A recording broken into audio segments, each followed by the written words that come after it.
उम्र एक नंबर ही तो है। प्रेरणादायक कहानी। 75 वर्ष के मेहता अंकल आज उनके कॉलेज फ्रेंड्स के अभी तो मैं जवान हूँ व्हाट्सएप ग्रुप पर मैसेज भेजते हैं। रविवार दोपहर 1 बजे हम सब होटल यादगार में लंच के लिए मिलेंगे। कोई भी नहीं आने का कुछ भी कारण नहीं देगा। जो व्हाट्सएप पर नहीं है और जिसके फ़ोन नंबर मेरे पास नहीं है उनको तुम फ़ोन करके बुला लो। और एक विशेष सूचना, जो होटल के गेट टुगेदर को नहीं आएगा उस व्यक्ति को व्हाट्सएप ग्रुप में से हमेशा के लिए निकाल दिया जाएगा। तय किए दिन मेहता अंकल सबसे पहले होटल में पहुँचे। धीरे धीरे करके सब दोस्त आने लगे। 1:30 बजे तक सब लोग होटल पर पहुंच गए। आज तक सब व्हाट्सएप पर ही एक दूसरे से मिलते थे। इतने वर्षों बाद एक दूसरे को सामने साक्षात देखकर सब बहुत खुश हुए। कितनी बातें करूं और कितनी नहीं, ऐसे सबको हो रहा था।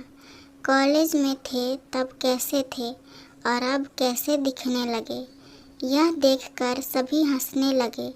कितने बदल गए सब के सब।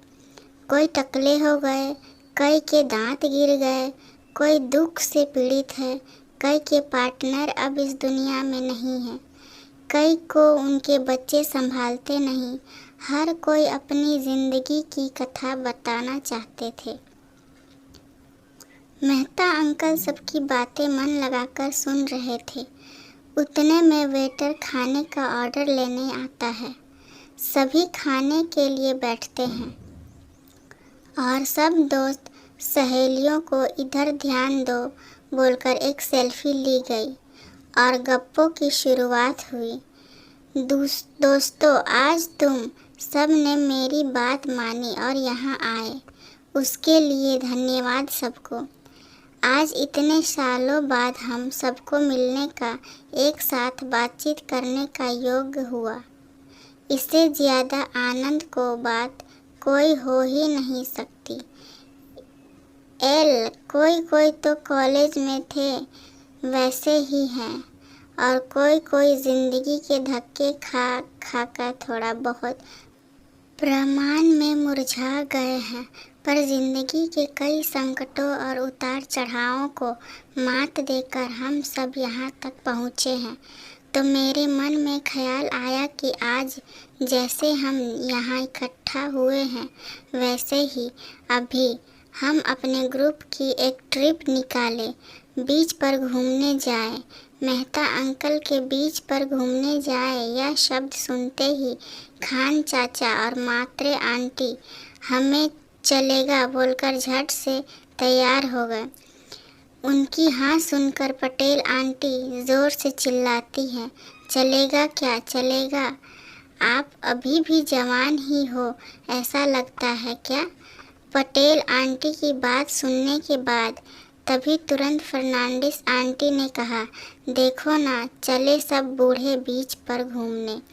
यहाँ ठीक से चला भी नहीं जाता, यहाँ होटल तक जैसे तैसे आ गए, यही बड़ी बात है। पटेल आंटी और फर्नांडिस आंटी का बोलना सुनकर सभी के चेहरे लटक गए। वो सब देखकर तभी मेहता अंकल बोले, मैं कहाँ बोल रहा हूँ कि खेलने कूदने के लिए जाएं। गणपति पुणे जाते हैं, वहाँ गणपति का दर्शन भी हो जाएगा और बीच देखने का मज़ा भी आएगा। जिसे जो चाहे वैसे वहाँ एंजॉय कर सकता है। यह सुनकर सिंह अंकल बोले, पर इस उम्र में समंदर का मज़ा ही क्यों चाहिए? अति उत्साह में अगर पैर फिसल गया पानी में गिरे तो उससे क्या फ़ायदा होगा? सिंह अंकल की ऐसी बातें सुनकर मेहता अंकल चिढ़ गए और बोले कि बार बार उम्र का गाना रट रहे हो। हम सभी को भगवान की कृपा से इतनी ज़िंदगी जीने मिली है तो वह ज़िंदगी खुशी से जीना चाहिए ना। हमारा ही दोस्त रावल याद है आप सबको?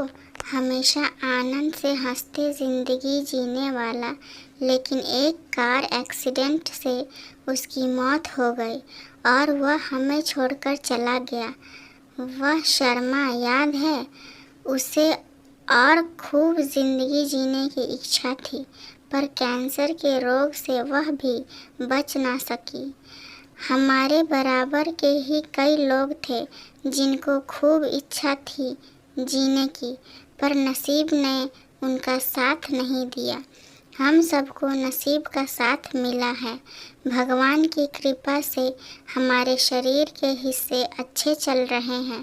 थोड़ा बहुत प्रॉब्लम सभी को है, मैं नहीं कहता।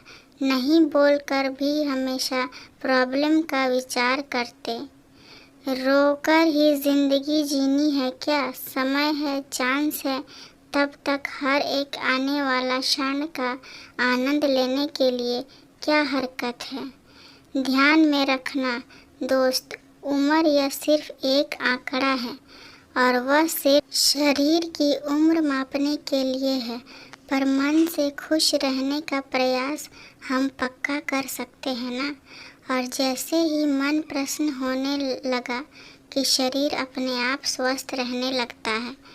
तो मेरे साथी जवान दोस्त और सहेलियों, यह पूरे सप्ताह में तुम खुद ही खुद को गुलाब दो, खुद को ही चॉकलेट दो, गिफ्ट दो। अभी मैं हमेशा खुश रहने का प्रयास करूँगा, यह करूँगी। ऐसे खुद को ही प्रॉमिस करो। खुद को आईने में देखकर खुशी से गले लगाओ, नज़र उतारो और वैलेंटाइन डे के दिन मस्त गणपति पुणे के ट्रिप पर जाने के लिए रेडी रहो। फिर देखो आप सबको डराने वाली यह उम्र कहाँ से कहाँ भाग जाएगी और नए तरीके से ज़िंदगी जीने की शुरुआत करेंगे। मेहता अंकल के यह उत्साहित शब्द सुनकर वैलेंटाइन डे के दिन गणपति पुणे में मिले। ऐसा प्रॉमिस करके सभी अपने अपने घर निकल गए। दोस्तों, सच ही तो है, उम्र एक नंबर ही तो है। उम्र बढ़ती है तो शरीर कमज़ोर होना चाहिए, मन या विचार नहीं। अगर आपको ये कहानी अच्छी लगे तो लाइक, कमेंट और शेयर करें। चैनल पर नए हैं तो सब्सक्राइब करें। इस कहानी को सुनने के लिए आपका बहुत बहुत शुक्रिया।